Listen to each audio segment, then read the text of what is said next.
How to find an AirTag in my car. Hey everyone, welcome back to our channel. In this video we're going to learn how we can find an AirTag in my car, so make sure to watch the video till the end. If you lost your own AirTag, or if you suspect that someone is spying on you and has left an AirTag on your car, how can you find them? Well, iPhones are usually designed to automatically suspect if there is a certain AirTag nearby. So what happens here is that if your phone detects, which is your iPhone especially, if it detects that there is a certain AirTag nearby, you can open the Find My app and go to devices, and it will actually show up. You have to just make sure your location and Bluetooth services are enabled. Then you should be able to see that there is a certain AirTag or a suspicious AirTag nearby.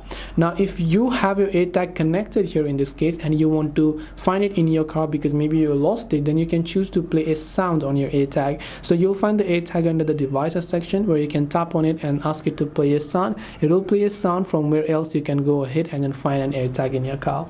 So hope this video helped you. If you have got any questions, feel free to leave them down below. Thank you for watching and see you in the next video.